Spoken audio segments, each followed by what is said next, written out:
No, no, of course. I want to ask you this question. All right. Relationship. Okay.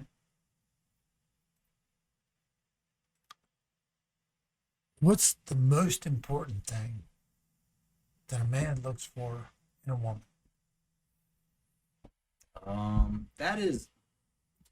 That's gonna be different depending on the type of man Hey, you're don't talking stumble about. it out. It is. It's gonna differ depending on who you're talking to, for sure.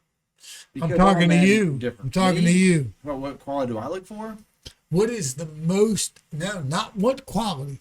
What is the most important quality that you look for when you're trying to figure out, when you're looking at a girl and you're trying to be like, should I fucking stay with this fucking chick or what? Okay. Okay. I can tell you this because I have been well, like me and Megan dated for like just over a year. Y'all and broke then up? We did. We took a break and then we're working it back out. We never really like broke up. She just for her it was different because she's younger, she doesn't have kids. I have kids, I'm older. So it's like a life decision for her. But I can tell you this. As someone who was married for 12 years and when I look at Megan, I've known for a while that I would love to spend the rest of my life with her, for sure. I've met her, You've right? met her, yeah. And she has a very kind soul. And it's kind of hard to to put it into words, but someone who is selfless and caring about just people around them is what you need in your life. What about the body?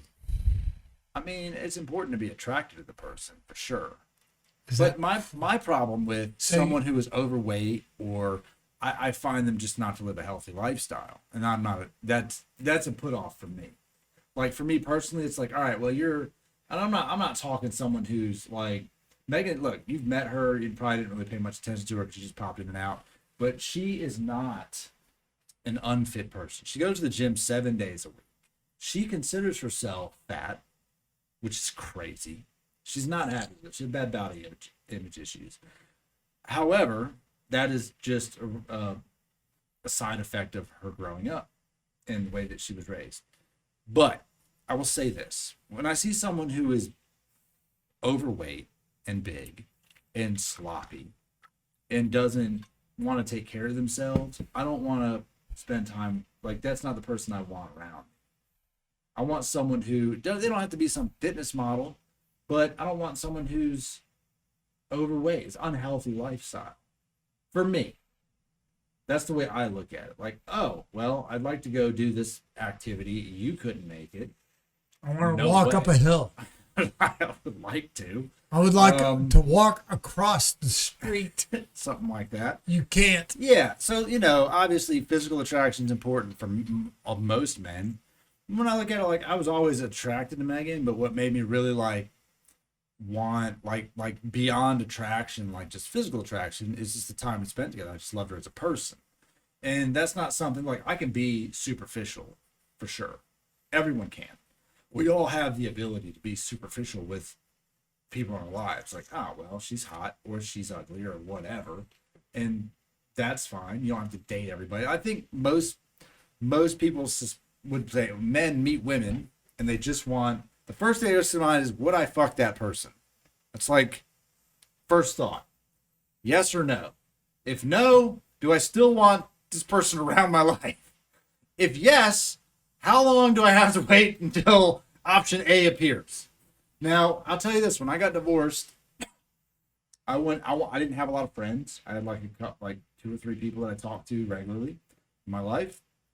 And I met a lot of women that I just wanted to be friends with. I had an easy time talking to them and being around women. So you can go ahead. I'll continue this conversation. You can go ahead. And so for me, I met a lot of women that I was just friends with.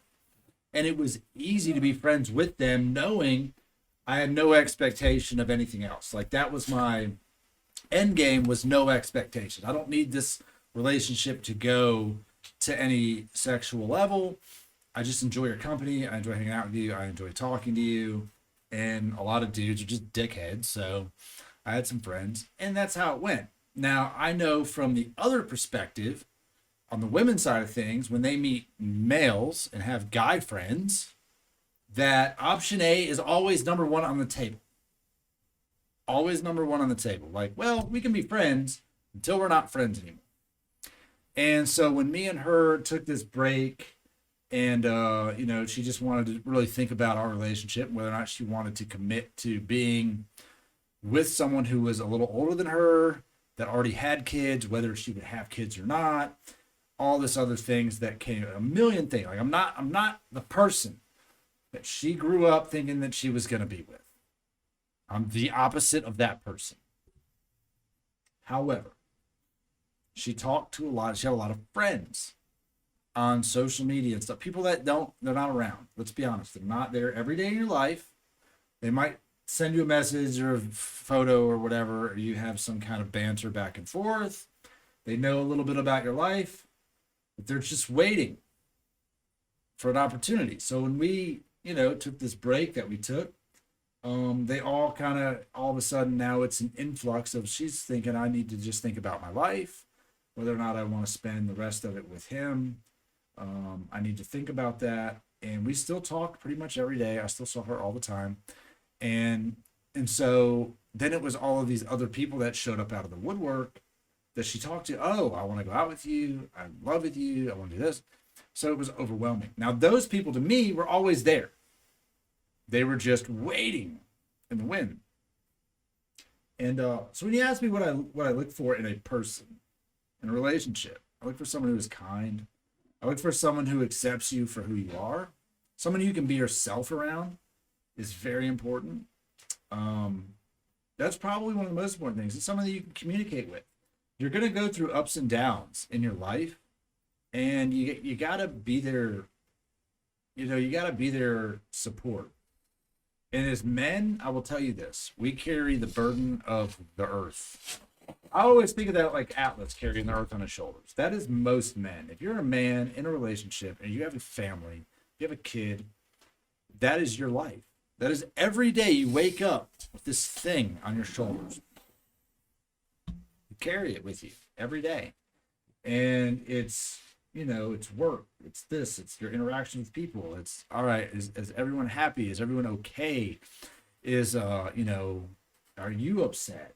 And I've found myself, and I did a podcast on the TMF channel about it, and Luke watched it with me, and I talked about it in that sometimes there's just none of you left. As a man, you give up everything that you have, and at the end of the day, no one gave you anything back.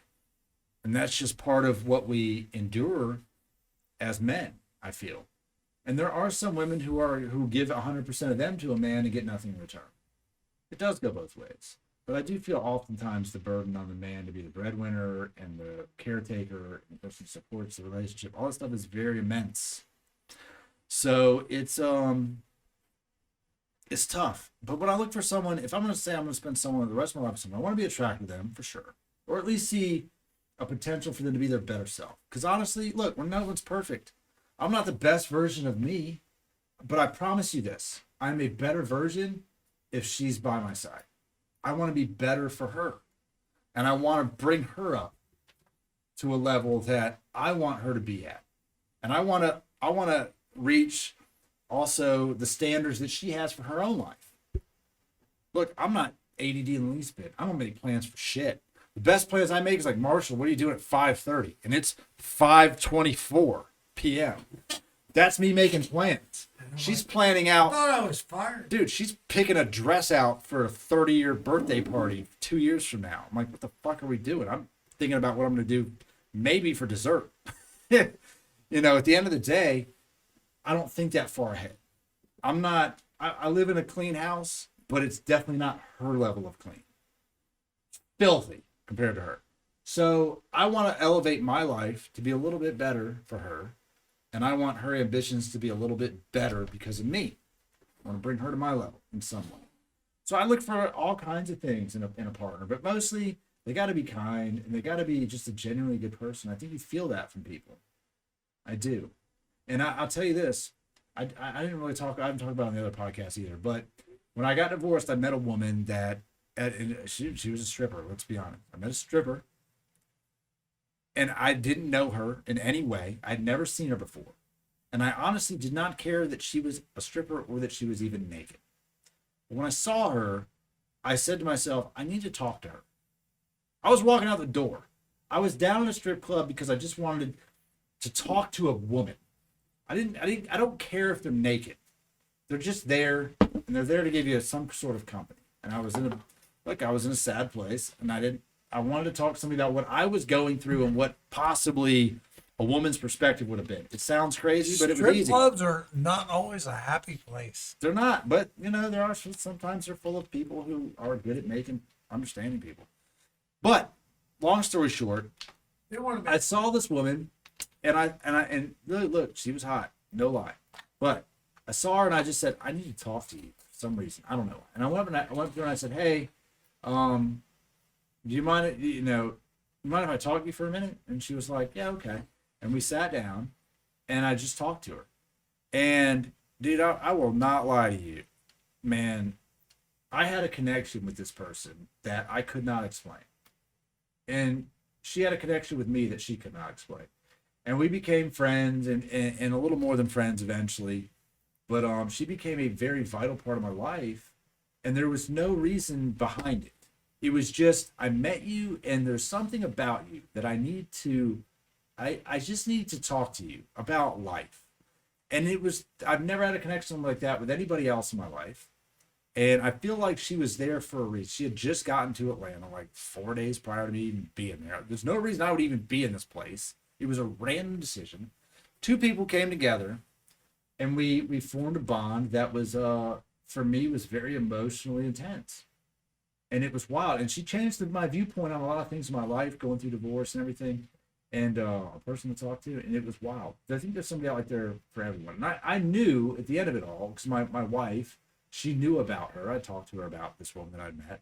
We were going through fucking therapy and trying to work shit out, and honesty is important. And look, there was no like sexual lust thing over this woman. It was an emotional connection, and that hurt her even more. But at the end of the day, but where was I going with that? I don't remember. The woman, the thing you're Yeah. looking for in a woman. Yeah. And I'm telling you, there was something about her that I was just drawn to. I think there's somebody out there for everyone. Maybe you'll find it, maybe you won't. But I feel like she was put.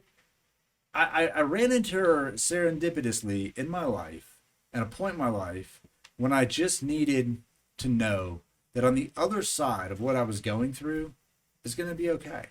And I knew her in my life was not permanent.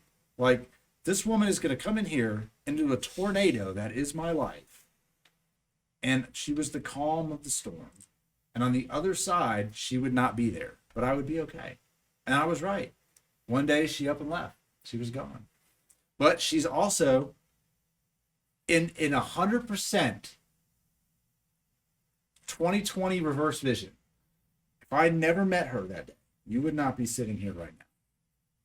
Well, here's what I can You would not be. And you know why Here's what I that? can say. You know why you wouldn't be here, Marshall? Because I never would have went down to Midtown. I never would have went down to the Laughing Skull. I never would have had lunch at the yacht club or dinner at the yacht club. I never would have went to the brew house, and I never ever would have went back to the brew house. And we never would have met. And at some point, there was a pebble that created the Free as Fuck podcast, and her name is Jenny Jackson. And she's out there somewhere, and I'm sure she'll listen to this one day because she had great aspirations for me to do this. All right. Well, we're trying it. We're trying it. And there you go. We're out there. Long And here's story what I'll short. say. There you go. I'll finish it up.